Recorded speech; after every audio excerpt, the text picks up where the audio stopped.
ॐ भूर्भुवः स्वः तत्सवितुर्वरेण्यं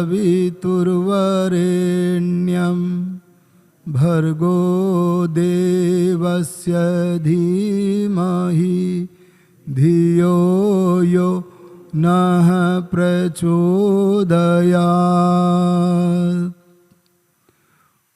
ॐ यतो यतः समीहसे ततो नो अभयं कुरु शं नः कुरु प्रजाभ्यो अभयं नः पशुभ्यः अभयं नः पशुभ्यः अभयं नः पशुभ्यः।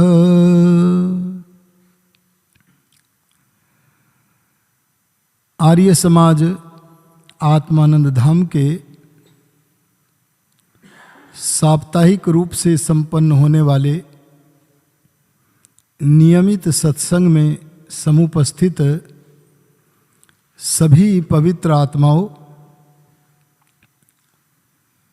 आज कुछ विचार आपके मध्य में रखने का अवसर प्राप्त हुआ है। इस अवसर को मैं अपने प्रवचन के माध्यम से जिस विषय पर केंद्रित करने चला हूँ, उस विषय का नाम है स्तुति विज्ञान।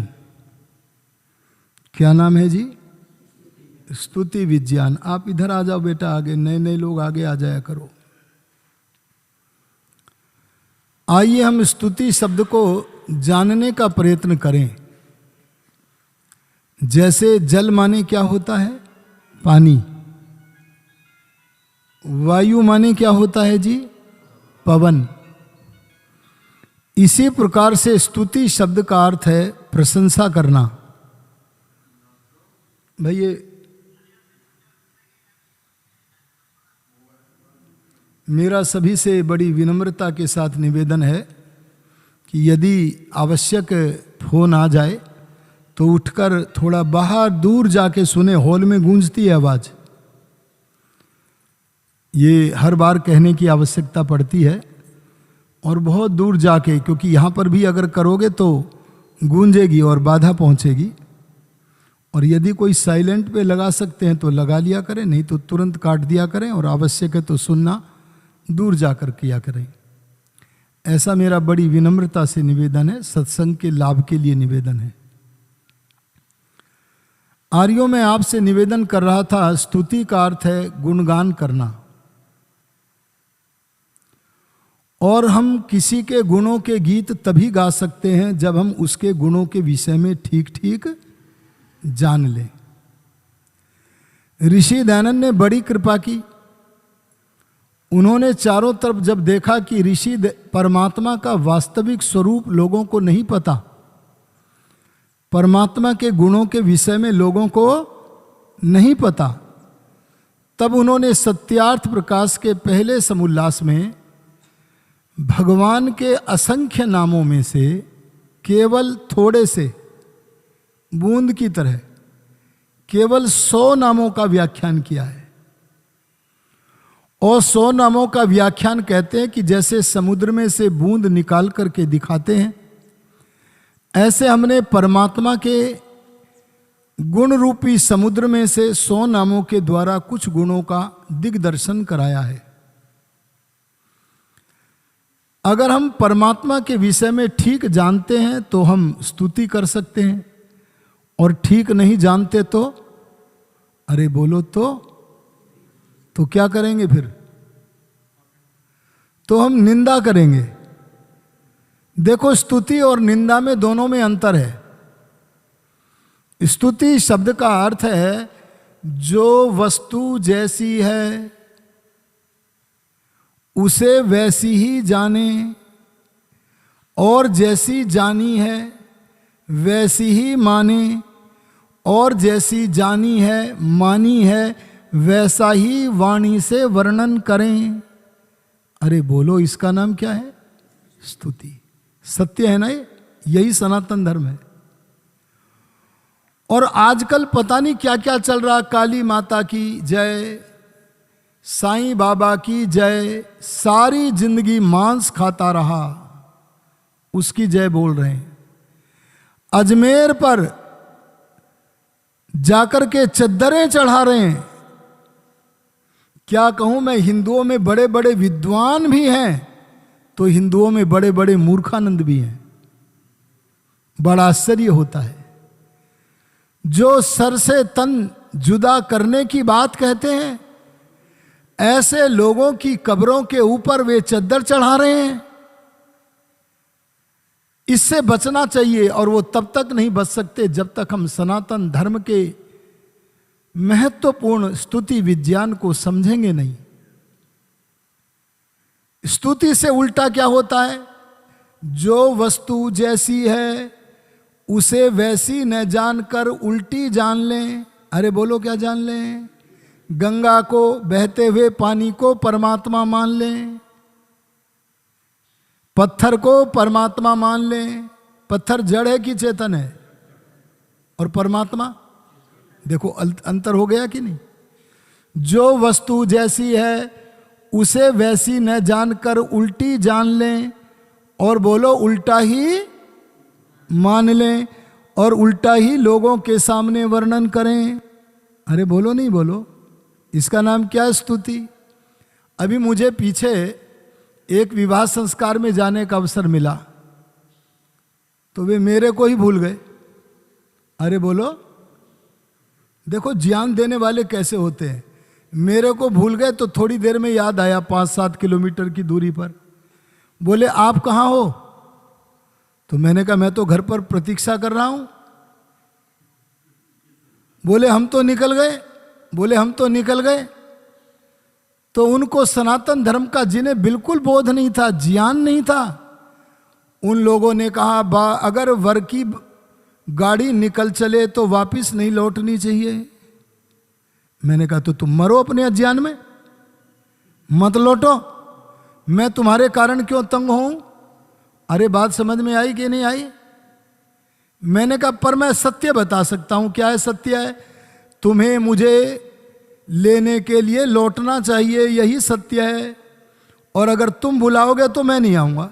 मैं तुम्हारे कारण क्यों अज्ञानता के कारण परेशान हूं। हाँ, तुम्हें कोई समस्या होती तो मुझे आना चाहिए था, पर इस भ्रांत धारणा के कारण थोड़ी आना चाहिए कि लौटा नहीं करता वर। आर्यो, ये सारी बातें जब तक तुम आर्य समाज में नहीं आओगे ना, तब तक ये तुम्हारे गले में पड़ी रहेंगी।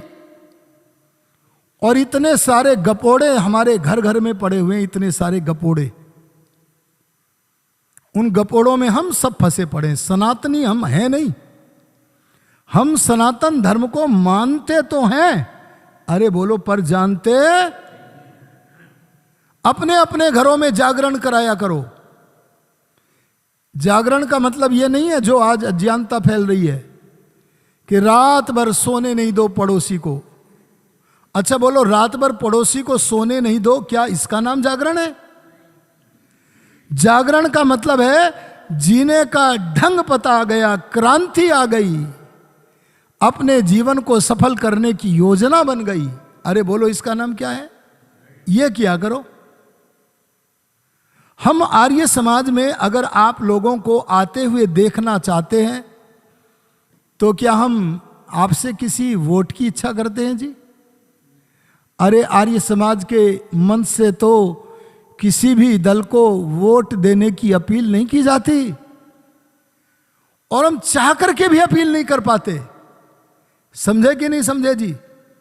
हाँ, व्यक्तिगत रूप में जब मिलते हैं तो चाहे अपील कर दें, सब लोग अपनी अपनी स्वतंत्रता से, परंतु हम तो यहां आहूत करना चाहते हैं केवल इसलिए कि आप आर्य समाज की व्याख्यान वेदी से अपनी झोलियों को भर के ले जाओ। किससे भर के ले जाओ जी? सिद्धांत रूप मणियों व मोतियों से भर के ले जाओ। आज का सिद्धांत आपके सामने आ रहा है, स्तुति विज्ञान। अरे बोलो क्या? जो वस्तु जैसी है उसे वैसी ही जानो, वैसी ही मानो, और वैसा ही आर्य समाज का दूसरा नियम पढ़कर वर्णन करो। इसका नाम क्या है? स्तुति। अब रजिस्टर को रोक दो जी। और निंदा किसे कहते हैं? जो वस्तु जैसी है उसे वैसी न जानकर दूसरी जान लो। अच्छा, कई बार हम क्या कहते, अजी आप तो भगवान हो। अगर मैं भगवान का अर्थ ऐश्वर्यवान कहूं ये तो ठीक है, लेकिन अगर मैं सृष्टि रचने वाला कहूं तो क्या ये सृष्टि रचने वाले हैं? अरे बोलो।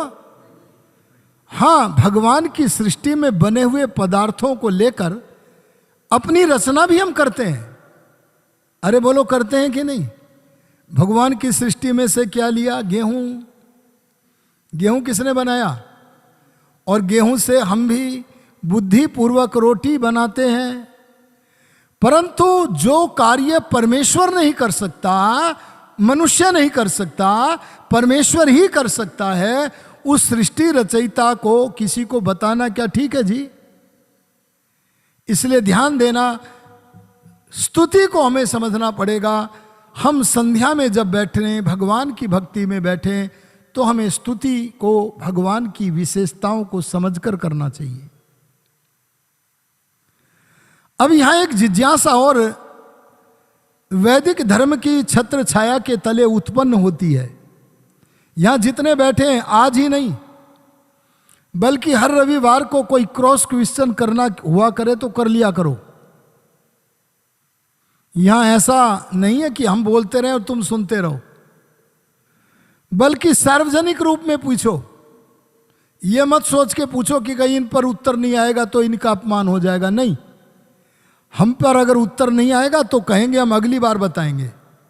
अरे समझ में आई कि नहीं बात? सार्वजनिक पूछने का ज्यादा लाभ है, क्योंकि आपको अकेले को नहीं पता लगेगा, दूसरों को भी पता लगेगा। तो आपके बिजनौर में जो एक महान सत्संग की इकाई की स्थापना की गई है, हमें मिलकर के उसका लाभ लेना चाहिए। यहां एक जिज्ञासा उत्पन्न होती है कि हम स्तुति किसकी करें। अरे बोलो, क्या बोला मैंने? स्तुति। अगर कोई आपसे पूछे कि आर्य समाज का मुख्य सिद्धांत क्या है, अगर कोई आपसे पूछे सनातन धर्म का मुख्य सिद्धांत क्या है, अजी मैंने क्या कहा? अगर कोई आपसे पूछे जी वैदिक धर्म का मुख्य सिद्धांत क्या है, तो आप कहना वैदिक धर्म का मुख्य सिद्धांत है त्रैतवाद। अरे बोलो, क्या है? तीन वस्तुओं को समझना। और वे तीन वस्तु कौन कौन सी हैं जी? ईश्वर। देखो, ईश्वर के बारे में समझना, यह है त्रैतवाद। दूसरी वस्तु आत्मा। अरे बोलो, दूसरी वस्तु क्या है? अच्छा, आपने एक वाक्य सुना होगा, ईश्वर अंश जीव अविनाशी। सुना है कि नहीं? ये सही है कि गलत है? सही है, सही है। वाह वाह वाह। इतने दिन हो गए आप लोगों को आर्य समाज में आते हुए और बोल रहे हो सही है। अच्छा, बात हम रोज बोलते हैं, हमारी बात कोई पकड़ के बैठता नहीं। और जो मूर्ख लोग हैं ना, उनकी बात तुम्हारे मनों में ऐसी घर कर जाती है कि आप बोलते हो सही है। जो लोग नहीं आए उनकी तो कोई बात नहीं, पर जो आते हैं वो तो कम से कम सही बोलें। आत्मा स्वतंत्र सत्ता है, परमात्मा का टुकड़ा नहीं है। आज मेरा यह विषय नहीं है मैं इस पर प्रतिपादन करूं। और ईश्वर स्वतंत्र सत्ता है। जैसे ईश्वर सदा से है, ऐसे आत्मा भी सदा से है। और तीसरी वस्तु क्या है? जिससे परमात्मा ने सारा संसार बनाया, वो जगत बनाने की कारण सामग्री। कौन सा कारण? उपादान कारण। परमात्मा ने संसार को बोलो किस चीज से बनाया? अरे जैसे तुम बनाते हो रोटी को, ऐसे रोटी को तुमने किस चीज से बनाया? हैं जी? गेहूं से नहीं, आटे से। और आटे से जैसे आपने रोटी को बनाया, ऐसे परमात्मा ने संसार को किससे बनाया? प्रकृति से बनाया। ध्यान देना, ये तीन वस्तुएं सनातन हैं, अनादि हैं, सदा रहने वाली हैं, जिनका विनाश नहीं होता, ऐसी हैं। और वो कौन सी? ईश्वर, जीव और प्रकृति। इन तीनों को यथावत माने ठीक ठीक जानना, यह है त्रयीतवाद, यह है सत्य सनातन वैदिक धर्म का मुख्य सिद्धांत। इस पर बाकी सारे सिद्धांत टिके हुए हैं।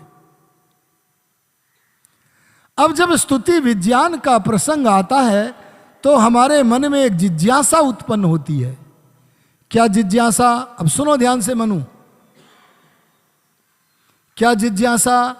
हम बड़ाई, अरे हम प्रशंसा, अरे हम गुणों के गीत, अरे हम स्तुति, इन तीनों में किसकी करें? देखो तीन विकल्प हैं। एक विकल्प है ईश्वर की करें, दो विकल्प क्या है? दूसरा ईश्वर और जीव की करें, और तीसरा विकल्प क्या है? ईश्वर, जीव और प्रकृति की करें। तीन विकल्प है।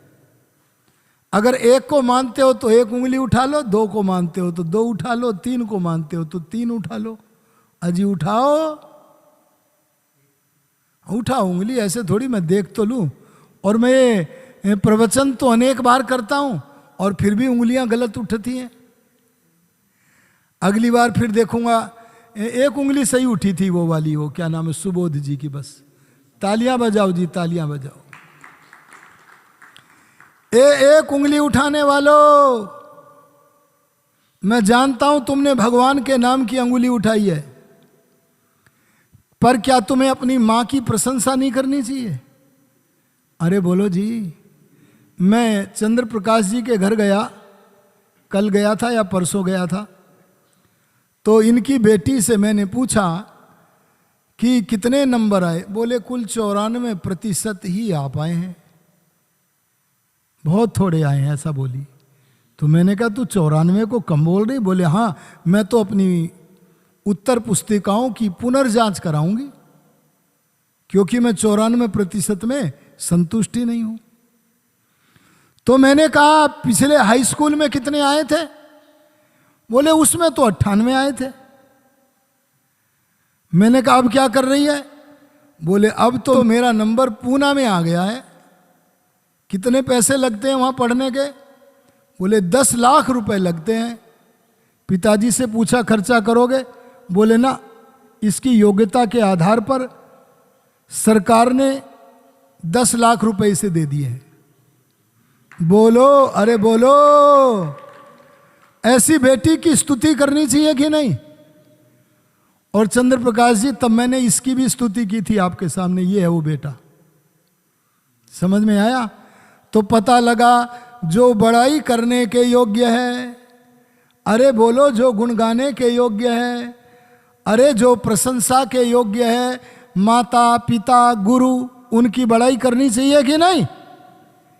आप सत्यार्थ प्रकाश देखना, सत्यार्थ प्रकाश लिखते समय अपने ज्ञान को उपस्थित करने के बाद ऋषि दयानंद कहते हैं, मैंने ये ग्रंथ जिन महान सांसारिक गुरु की कृपा से लिखा, उस सांसारिक गुरु का नाम है गुरु विरजानंद। बोलो बड़ाई की नहीं? तो कम से कम दूसरी उंगली तो ये हो गई, समझ गए कि नहीं? और तीसरी उंगली, अजी सूर्य की बड़ाई करनी चाहिए कि नहीं? अरे बोलो ना, तो क्यों नहीं उनके नाम की उंगली उठा रहे? अरे ये तो सनातन धर्म का, अरे आर्य समाज तो वैदिक धर्म का प्लेटफॉर्म है। हम लोग वैदिक धर्म से हट करके कोई बात नहीं बोलना सुनना चाहते। हमें अगर परेशानी है तो अविद्या से, विद्या से नहीं। हमें अगर परेशानी है तो अन्याय से, न्याय से नहीं। हमें अगर परेशानी है तो अभाव से, भाव से नहीं। और अगर हमें परेशानी है तो आलस्य से, पुरुषार्थ से नहीं। इसलिए हमें ईश्वर की भी प्रशंसा करनी चाहिए, अरे जीवात्मा की भी प्रशंसा करनी चाहिए, अरे प्रकृति से बने हुए प्राकृतिक पदार्थों का भी गुणगान, अरे बोलो गुणगान। लेकिन संभल करके करो। सबने संभलना छोड़ दिया है। अरे बोलो छोड़ा कि नहीं? सबने संभलना छोड़ दिया। कहां क्या करना चाहिए इस बात को नहीं समझते। अच्छा बताओ, रोटी शौचालय में बनानी चाहिए कि रसोई घर में? अरे बोलो ना जी जल्दी। देखो मैं एक उदाहरण दे रहा हूं। ऐसे ही मैं कहता हूं, अगर आपको स्तुति करनी है तो मौका देख के करो, जहां जिसका मौका वहां करो। अच्छा, सांसारिक व्यवहार करना है। अब हम कौन से व्यवहार में बैठे हैं? दो व्यवहार हैं, दो अवस्थाएं हमारी। एक अवस्था का नाम शास्त्र ने कहा है व्युत्थान अवस्था। अरे बोलो क्या है? जहां चित्त की वृत्तियां अपना सांसारिक काम करती हैं, उस अवस्था का नाम क्या है? व्युत्थान अवस्था। अरे बोलो क्या है? यह मैं टेक्निकल शब्द बोल रहा हूं। सांसारिक व्यवहार की स्थिति का नाम व्युत्थान दशा है। और एक अवस्था और होती है जहां ऊंचा खिलाड़ी पहुंचता है। और वो कौन सा खिलाड़ी? जो अपने व्युत्थान दशा की चंचलता को रोक कर, मन को निरुद्ध कर कर, अपने मन की वृत्तियों को रोक कर अपनी आत्मा को परमात्मा में जोड़ने का प्रयत्न करता है या जोड़ चुका है, उस अवस्था का नाम क्या है? आध्यात्मिक आंगन। अरे बोलो क्या है? तो समझना यह है कि जब आपकी व्युत्थान दशा हो, अरे जब आपका सांसारिक व्यवहार का समय हो, जैसे गुरुकुल में पढ़ने का, आपके कार्यालय में कार्य करने का, आपके घर में नाना प्रकार के गृह कृत्य करने का, आर्य समाज मंदिर में सत्संग करने का, ये कौन सा अवसर है जी? सांसारिक व्यवहार है। यहां सांसारिक व्यवहार में वैदिक धर्म आपको पूरी छूट देता है। आप ईश्वर की भी प्रशंसा करो, जीवात्मा की भी प्रशंसा करो। देखो प्रसंगवश मैंने की कि नहीं की आज प्रवचन में? और प्राकृतिक पदार्थों से बने हुए पदार्थों की भी बोलो प्रशंसा करो। आ गया सिद्धांत समझ में? लेकिन जब सांसारिक व्यवहार से हटकर परमात्मा के पूजन में बैठो, अरे बोलो किसके? परमात्मा की नाक दिखनी चाहिए कि नहीं भगवान की पूजा में? क्यों नहीं दिखनी चाहिए? क्योंकि निराकार है। वाह वाह, तालियां बजा दो ना इसके लिए। परमात्मा निराकार है। अरे निराकार माने जिसे अपने काम करने के लिए नाक, हाथ, कान आदि के अवयवों की जरूरत नहीं है। एक बार एक व्यक्ति कृष्ण जी की पूजा करते थे। अरे बोलो किसकी? भगवान जी को छोड़कर कृष्ण जी की। और वो मेरे बेटे के पास आए, बोले गोंद है क्या? बढ़िया वाला गोंद। तो मैंने पूछ लिया क्या करोगे? बोले वो कृष्ण जी की आंख निकल गई है, उसको जरा चिपकाऊंगी। अच्छा बोलो, जिसकी अपनी आंख निकल गई, क्या हम उससे ये प्रार्थना कर सकते हैं आदरणीय नीरज जी, अक्ष्णोर में चक्षुरस्तु? बोलो कर सकते हैं? अरे जिसकी अपनी आंख चिपकानी पड़ रही है, तुम उसे भगवान की तरह पूज रहे हो। अरे बुद्धि के ताले क्यों बंद कर रखे हैं? क्यों नहीं आर्य समाजों में आ जाते? विधर्मी लोग तुम्हारे सत्यानाश कर देंगे। अगर तुमने आज आर्य समाज को स्वीकार नहीं किया तो तुम सत्य धर्म की, वैदिक धर्म की रक्षा करने में समर्थ नहीं हो सकते। समझ गए कि नहीं? अच्छा, हम तुम्हें कन्वर्ट करने को तो नहीं बुलाते। अरे हम तो तुम्हें राम का अनुयायी बनाने को, अरे हम तो तुम्हें कृष्ण के उन वैदिक पद चिन्हों पर लाने के लिए आर्य समाज में बुलाते हैं, जिसे स्वीकार करके तुम सच्चे सनातनी बन जाओ। इसलिए मैं कहता हूं कि संध्या में, अरे बोलो किस में? भगवान की पूजा में केवल भगवान का ही पूजन होना चाहिए। जो हमारे दिवंगत महापुरुष हैं, श्री राम, श्री कृष्ण, हनुमान, इनका, और जो जीवित महापुरुष हैं उनका, और प्राकृतिक वस्तुओं का किसी का भी चिंतन, अरे बोलो किसी का भी चिंतन। देखो संध्या का कितना अर्थ किया अच्छा ऋषि ने। वैसे कई अर्थ किए, मैं आज के प्रवचन के अनुरूप अर्थ प्रस्तुत कर रहा हूं। ऋषि से पूछा संध्या को संध्या क्यों कहते हैं? तो ऋषि कहते हैं संध्या का अर्थ है ध्यान करना। मैंने पूछा ध्यान करना तो ध्यान ही कह देते बस, ये सम लगाने की क्या जरूरत पड़ी? तो बोले अगर ध्यान कहते तो लोग छोटा ध्यान करने को भी संध्या मान लेते, पर जिस ध्यान में विशेषता हो, अरे बोलो जिस ध्यान में, लंबी लंबी संध्याओं का, अरे लंबे लंबे ध्यानों का नाम बोलो क्या है? एक विशेषता। दूसरा क्या है? संधौ भवा या सा संध्या, जो दिन और रात की संधि वेलाओं में होती है, उस ईश्वर के ध्यान का नाम बोलो क्या है? संध्या। अच्छा, रात और दिन की संधि कितनी बार लगती है? 2 बार। तो संधि भी 2, संध्या भी 2 बार, एक ही अर्थ किया। और आज के प्रवचन के अनुसार अर्थ क्या? संध्यायन्ति संध्यायते वा परब्रह्म यस्याम सा संध्या। ऋषि दंड बोले जिसमें परमात्मा का ही ध्यान किया जाए। अरे बोलो किसका जी? मां का नहीं। मां का ध्यान करो सांसारिक व्यवहार में, कब? पितृयज में। अतिथियों का भी ध्यान करो, पर कब जी? अतिथि यज में, सांसारिक व्यवहार में। आपको पशु पक्षियों का भी ध्यान कर लो। अच्छा बोलो, योगी आदित्यनाथ गायों को कटने से बचाते हैं, तो क्या वे परमात्मा के प्रसाद प्राप्त करने के अभिलाषी नहीं, अभी अधिकारी नहीं है? अरे बोलो हैं कि नहीं? मिलेगा प्रसाद। जो मनुष्य जितना जितना परमात्मा की प्रजा का कल्याण करता है, वह उतना उतना ही परमात्मा का प्रसाद प्राप्त करने का, अरे बोलो, अधिकारी। तो मैं आपको कहता हूं, ये सांसारिक व्यवहार में आप माता पिता प्राकृतिक वस्तु इन सब का चिंतन करो, उपयोगिता लो, लेकिन संध्या में तो केवल परमात्मा का ही चिंतन करना है। इसी का नाम बोलो संध्या है। आगे बात समझ में आ गई ना? कोई बुद्धि में प्रश्न तो नहीं उठ रहा है? अब प्रश्न यहां ये आया कि स्तुति तीनों की करें, संध्या में परमात्मा की करें। पर लगे हाथ एक बात और बता देता हूं, यद्यपि प्रशंसा के योग्य है, सूरज भी है, चांद भी है, धरती भी है, तुम्हारा बनाया हुआ दीपक भी है, पर परमात्मा के बराबर संसार में कोई कितना भी बड़ा बन जाए, परमात्मा के बराबर प्रशंसा के योग्य, अरे बोलो कोई भी। जो व्यक्ति परमात्मा की विशेषताओं को नहीं जानते, वे सांसारिक मनुष्यों की पूजा में ही ऐसा रमण करते हैं, परमात्मा को भूल जाते हैं। अरे बोलो भूल जाते हैं कि नहीं?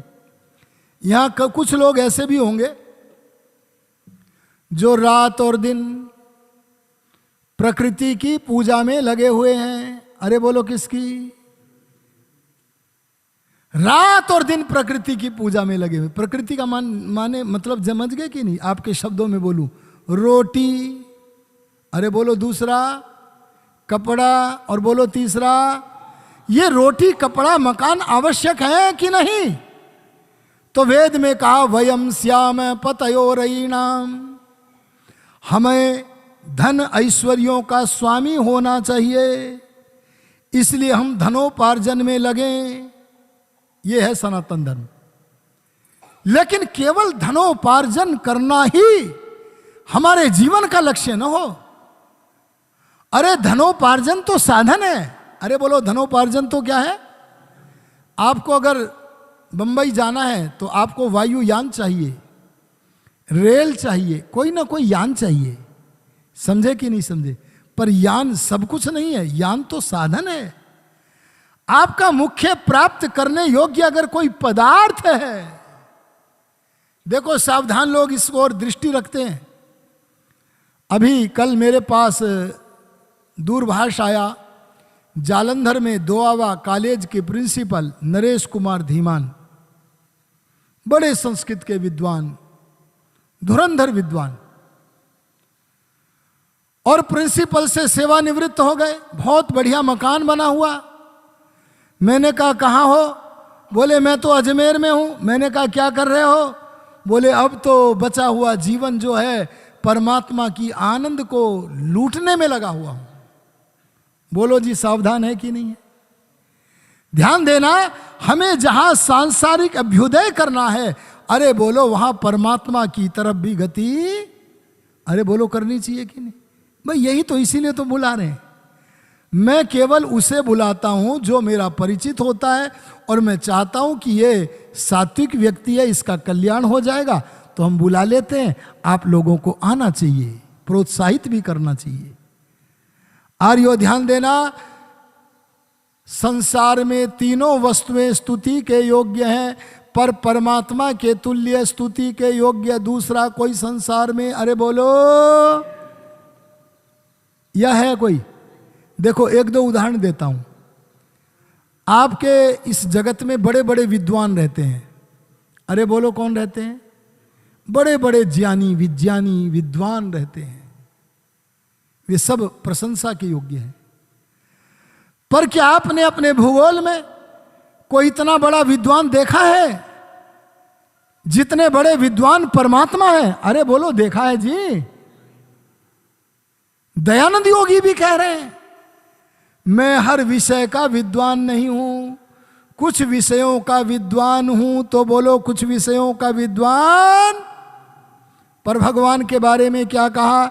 मैं तो सब कुछ जानता हूं, जो तुम्हारा ज्ञान भविष्यत है वो मेरा वर्तमान है, जो तुम्हारा ज्ञान भूत हो गया, भूत माने भूल गए, वो भी मेरा वर्तमान है।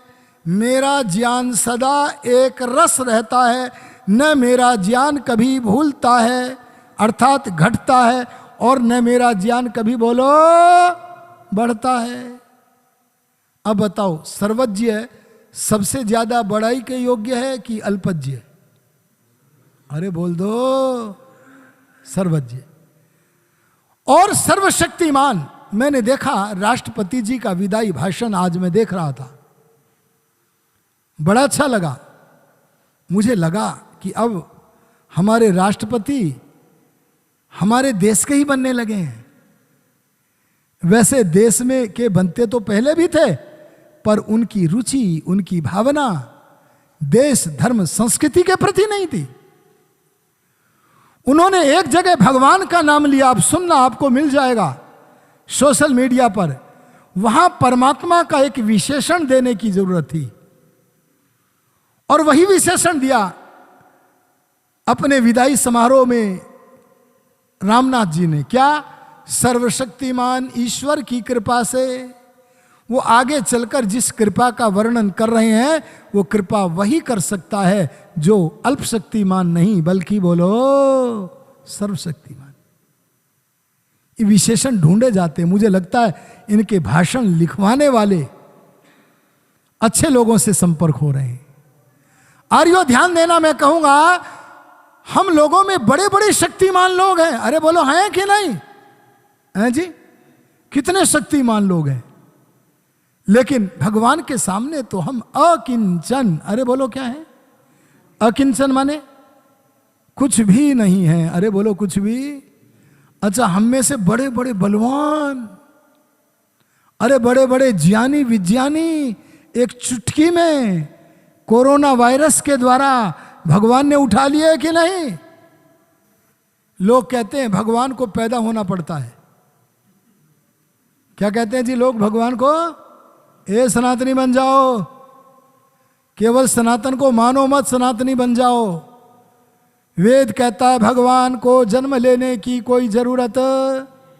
आर्य समाज के दूसरे नियम में लिख दिया परमात्मा अजन्मा है, जिसने जन्म पा लिया वो महापुरुष चाहे हो, लेकिन वो परमेश्वर। बोलो जी। तो आर्यों में आपसे कहना चाहूंगा, परमात्मा कितना सर्वशक्तिमान है। लोग कहते भक्तों का उद्धार करने के लिए जन्म लेता है। हर सवाल का जवाब दयानंद को देना पड़ा। ऋषि दान बोले नहीं नहीं नहीं, अपने भक्तों के उद्धार करने का पूरा सामर्थ्य बिना जन्म लिए भगवान के पास है। अरे बोलो है कि नहीं? करो, काटो नहीं इस बात को। और बोले चलो भक्तों का उद्धार करने का पूरी शक्ति है, पर दुष्टों का नाश करने के लिए तो जन्म लेना पड़ेगा ही। तब दयानंद मुखरित होकर बोले, भगवान के पास बिना जन्म लिए दुष्टों के रावण जैसे दुष्ट तो कीड़ी के तुल्य भी नहीं है। उनके मर्म का छेदन जब चाहे कर दे और उनका विनाश कर दे।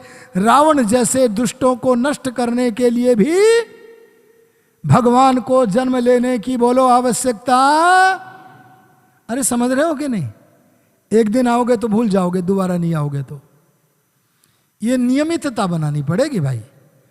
और एक बात और मैं कहूंगा, जो साप्ताहिक सत्संग में आता है वो केवल धर्म का पालन नहीं करता। क्या बोला जी मैंने? वो केवल परम धर्म का पालन करता है। मैंने पढ़ा ऋषि दयानंद जी को। ऋषि दयानंद जी बोले, अपने आर्य समाजों में दैनिक बैठक करो। शिष्य बोले दैनिक न कर पावे तो बोले सप्ताह में जो दिन सुगम हो उस दिन जरूर करो। बोले उस बैठक में क्या करें? तब ऋषि बोले संध्या करो, लोगों को सिखाओ। और क्या करें? लोगों को हवन करना सिखाओ। और क्या करें? और राष्ट्र धर्म संस्कृति के बारे में विचार विनिमय करो। और राष्ट्र के ऊपर कोई विपदा आ रही है तो उस पर विचार करके एक निर्णायक स्तर पर अवतरित हो। देखो कितने बड़े काम के लिए आर्य समाज बनाया था। और हम लोग क्या करते? अपनी जिम्मेदारी को नहीं समझते जी। इस बात को या मन में विचार आता है जब तब रोदन होता है। जो लोग हम में से ऐसे बैठे जिन्हें दयानंद के ऋण का ही नहीं पता, वो नहीं आते तो वो तो अंधकार में है ही।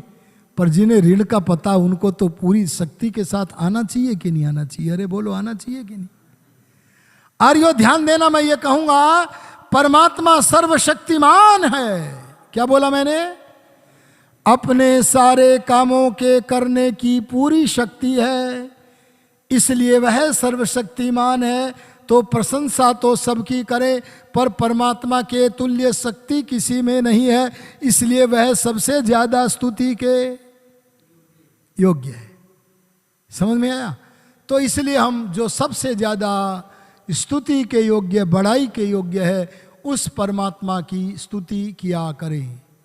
मैं अपने प्रवचन को उपसंहार की ओर ले चलता हूं क्योंकि समय अब नहीं है। एक व्यक्ति ऋषि दयानंद के पास आए, आप कहते हो तो हम आज से भगवान की स्तुति करेंगे। स्तुति माने प्रशंसा करेंगे, पर इससे हमें मिलेगा क्या? अरे क्या पूछा? इससे हमें? तब दयानंद बोले, अरे तुम्हें क्या मिलेगा? मैं नहीं बताता, भगवान ने बता रखा है। अच्छा बोलो, भगवान की बात पर तो हमें पूर्ण विश्वास करना चाहिए कि नहीं? तब यजुर्वेद में भगवान बोले। कौन से वेद में बोले? क्या बोले? यस्य नाम महद यशः।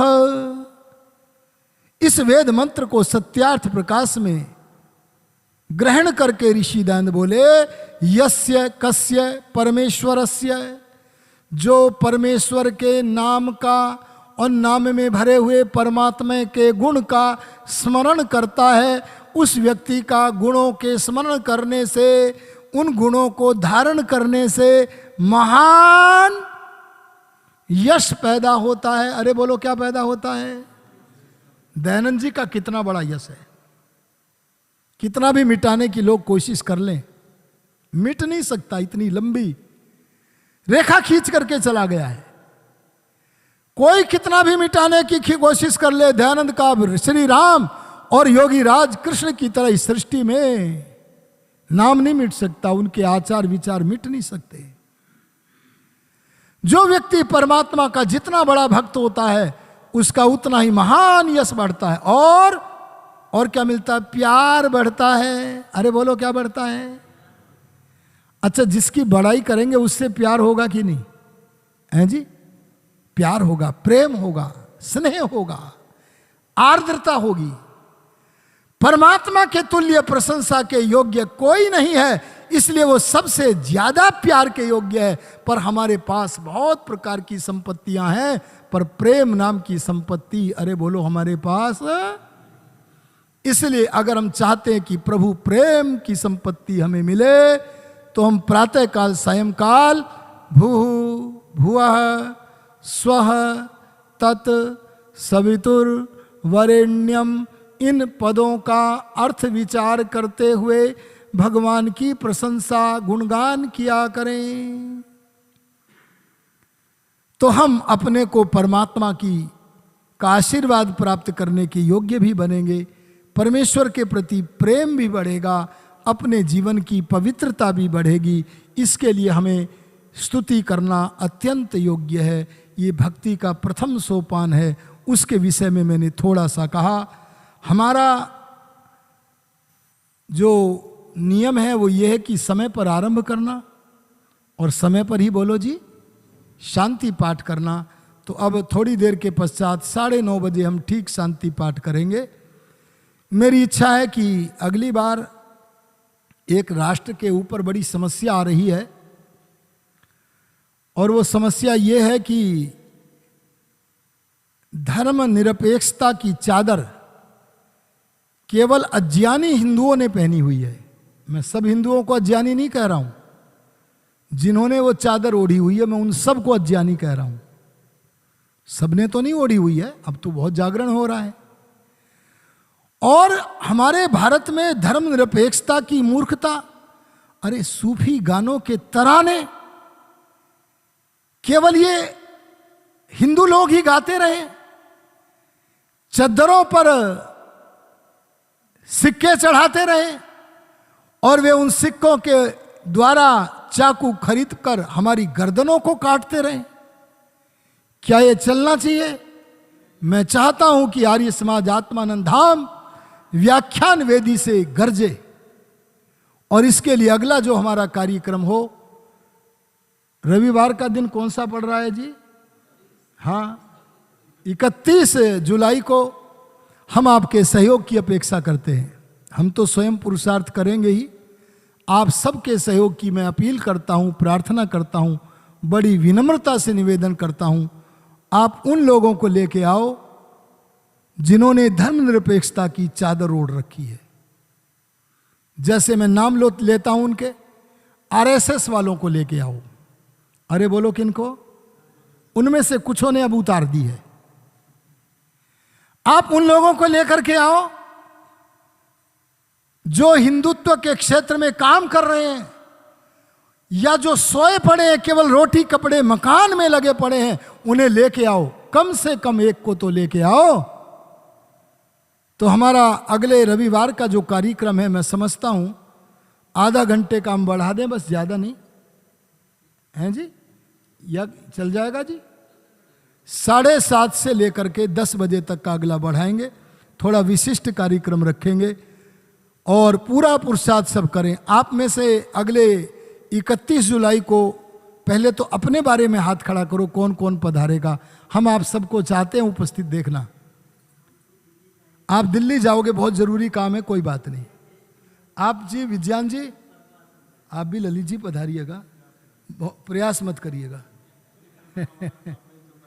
अगली बार से अगली बार देखिएगा, इस बार और ध्यान दीजिए आप।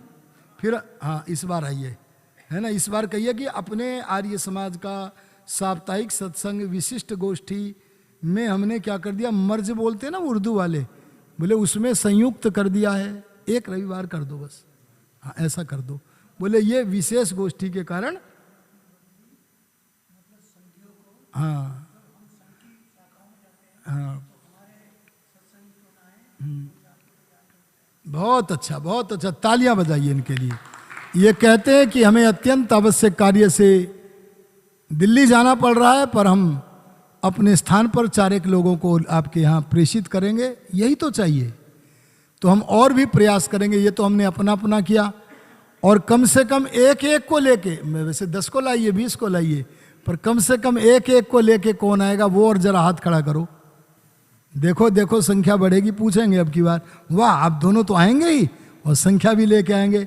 अगर आप संख्या को लेके आए, आप आओगी नहीं अगली बार? नहीं, अगली वालियों से पूछ रहा हूँ, आओगे ना? हाँ, ये बहुत अच्छी हैं। ये तो हमारी गलती है जो हमने ऐसे ऐसे लोगों को आर्य समाज से जोड़ने की कोशिश नहीं की है। हाँ, और ये अतर सिंह जी जैसे लोगों ने इन लोगों को, पड़ोसियों को पकड़ के इनको लाया करो, वो बैठे हुए हैं पीछे। तो इनको अगर हम लाएं तो निश्चित रूप से बहुत वृद्धि होगी। मैं आशा करता हूं कि आप एक अच्छी संख्या में अगले रविवार को 7:30 से 10 बजे तक होंगे। धर्मनिरपेक्षता और धर्म विषयक एक प्रवचन का विषय बनाकर हम आपके पास भेजेंगे। रजिस्टर आपके पास पहुंच रहा है। आप अपना फ़ोन नंबर भी लिख दीजिएगा और हम आपको एक मैसेज भेजेंगे। वो मैसेज आपके लिए ही नहीं होगा, केवल आपके लिए तो होगा ही, नीरज जी, दूसरों के लिए भी होगा। ये योगदान चाहते हैं हम, तो आशा है कि आप इस योगदान को करेंगे। अपने हस्ताक्षर और टेलीफोन नंबर लिख दीजिए। अब संगठन सूक्त पढ़ें। ओम सम समिद्युवसे वृषन्नग्ने विश्वान्यर्य आ इळस्पदे समिध्यसे सनो वसून्याभर। हे प्रभो तुम शक्तिशाली हो बनाते, वेद सब गाते तुम्हें हैं। ओम संगच्छध्वं संवदध्वं संवो मनांसि जानताम् देवा भागं यथा पूर्वे संजानाना उपासते। प्रेम से मिलकर चलो बोलो सभी ज्ञानी, पूर्वजों की भांति तव्य के मां। ओम समानो मंत्रः समिति समानि समानं न सह चित्तमेषाम्। समानं मंत्रमभिमंत्र एवः समानेन वो हविषा। हो विचार समान सबके चित्त मन सब, ज्ञान देता हूँ बराबर भोग्य पा। ओम समानी व आकुति समाना निवह समानमस्तु वो मनो यथा वह सुसहासति। हो सभी के मन तथा संकल्प अविरो, मन भरे हो प्रेम से जिससे। कृपया आर्य समाज का नियम मेरा अनुगमन करते हुए आप बोलें। मैं जो बोलूं वही आप बोलेंगे दोबारा। बोलिए, आर्य समाज के नियम। प्रथमो नियमः सब सत्य विद्या, और जो पदार्थ विद्या से जाने जाते हैं उन सब का आदि मूल परमेश्वर है। द्वितीयो नियमः ईश्वर सच्चिदानंद स्वरूप, निराकार, सर्वशक्तिमान, न्यायकारी, दयालु, अजन्मा, अनंत, निर्विकार, अनादि, अनुपम, सर्वाधार, सर्वेश्वर, सर्वव्यापक, सर्वांतर्यामी, अजर, अमर, अभय, नित्य, पवित्र और सृष्टि करता है। उसी की उपासना करनी योग्य है। तृतीयो नियमः वेद सब सत्य विद्याओं का पुस्तक है। वेद का पढ़ना पढ़ाना और सुनना सुनाना सब आर्यों का परम धर्म है। सत्य के ग्रहण करने और असत्य के छोड़ने में सर्वदा उद्यत रहना चाहिए। पंचमो नियमः सब काम धर्मानुसार अर्थात सत्य और असत्य को विचार करके करने चाहिए। षष्ठो नियमः, संसार का उपकार करना इस समाज का मुख्य उद्देश्य है। अर्थात शारीरिक, आत्मिक और सामाजिक उन्नति करना। सप्तमो नियमः, सबसे प्रीतिपूर्वक धर्मानुसार यथा योग्य वर्तना चाहिए। अष्टमो नियमः, अविद्या का नाश और विद्या की वृद्धि करनी चाहिए। नवमो नियमः, प्रत्येक को अपनी ही उन्नति से संतुष्ट न रहना चाहिए, किंतु सबकी उन्नति में अपनी उन्नति समझनी चाहिए। दशमो नियमः, सब मनुष्यों को सामाजिक सर्वहितकारी नियम पालने में परतंत्र रहना चाहिए और प्रत्येक हितकारी नियम में सब स्वतंत्र रहें। ठीक 9:30 शांति पाठ होते होते हो जाएंगे। आइए सभी, कोई सूचना और तो नहीं देनी? आइए अगले रविवार को हम 7:30 बजे से 10 बजे तक के लिए फिर मिलेंगे और एक विशिष्ट कार्यक्रम की भावना मन में बना के मिलेंगे। ओम द्यौः शांतिरंतरिक्षं शांति, पृथिवी शांतिरापः, वनस्पतयः शांतिर्विश्वे देवाः शांतिर्, सर्वं शांतिः शांतिरेव शांति सामा। ओम शांति शांति शांति। जो बोले सो अभया।